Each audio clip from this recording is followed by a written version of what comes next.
Hello everyone, আসসালামু আলাইকুম। অনেকদিন পরে নতুন একটি ভিডিও নিয়ে এসেছি।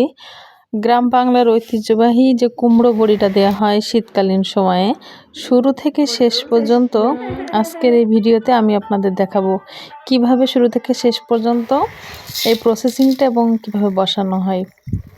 প্রথমেই আমি কিনেছিলাম যে মাসকলাইটা 2.5 কেজি।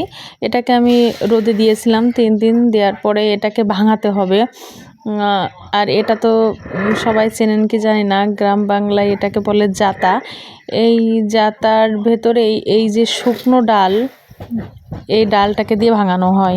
তারপর এই জাতার ভিতরে অল্প অল্প করে যতটুকু ধরে এই ডালটা রেখে একটা লাঠির মাধ্যমে এটাকে ঘোরানো হয়। ঠিক এভাবেই ঘুরিয়ে, মানে লাঠি দিয়েই ঘুরিয়ে এটাকে ডাল বানানো হয়। আর এই ডাল করতে করতে আমার সন্ধ্যা হয়ে গেছিলো, পরে ভিডিওটা করা হয়নি। তারপরে এই ডাল পরদিন সকালে আমি ভিজিয়ে দিয়েছিলাম। এটা নদীর পানি এনে ভিজিয়েছিলাম, কারণ কলের পানিতে বেশিরভাগ টাইমে আয়রন থাকে, যার কারণে নদীর পানিটা আয়রন থাকে না। নদীর পানিতে ভিজিয়েছিলাম এবং ভেজানোর পর বিকালের দিকে এটাকে আবার ধুয়ে পরিষ্কার করেই বাটতে বসেছিলাম। আর যেহেতু 2.5 কেজি ডাল ছিল, বেশ অনেক ডালই হয়েছে। খোসা বের হয়ে যাওয়ার পরেও অনেকখানি রয়ে গেছিলো।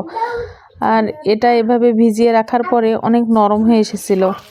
তো 2-3 জন মিলে আমরা এই ডালটাকে বাটতে বসেছিলাম। এই ডাল কেউ হাতে বাটে, কেউ আবার পরিষ্কার করে মেশিনে দিয়ে কাটিয়ে নিয়ে আসে। মেশিনে দিয়ে কাটিয়েও নিয়ে আসে বেশিরভাগ মানুষ, কারণ হাতে বাটাটা একটু কষ্টসাধ্য হয়ে যায়। তবে হাতে বাটে ডালের বড়ি খেতে একটু বেশি সুস্বাদু হয়। আর এখানে আমার যে কুমড়োটা দেখানো হয়েছিল, সেই কুমড়োটাকে আমরা থালের মাধ্যমে কুড়ে এটাকে চিপে রেখেছিলাম। আর আমি যেখানে বড়িটা বসাবো, সেই সকালবেলা ঘুম থেকে উঠে ছাদে এসে সেই জায়গাটা পরিষ্কার করে নিয়ে তেল দিয়ে দিয়েছিলাম মশারির উপরে। তারপরে এই যে আমি যেটা বেটেছিলাম, এই ডোটা কুমড়ো দিয়ে মিক্সড করে ফেনানো হচ্ছিল।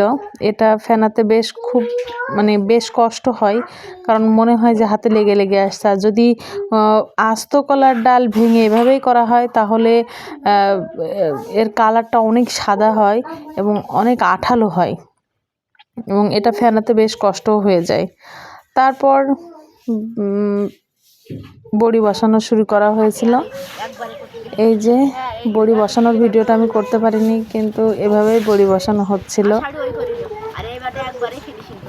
এক একজন এক একভাবে এই বড়ি বসায়, তো আমি এভাবেই বড়ি বসিয়েছিলাম এবং আমার বড়িগুলো খুবই সুন্দর হয়েছিল, অনেক সাদা হয়েছিল।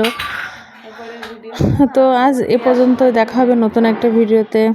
সবাই ভালো থাকবেন, সুস্থ থাকবেন। আল্লাহ হাফেজ।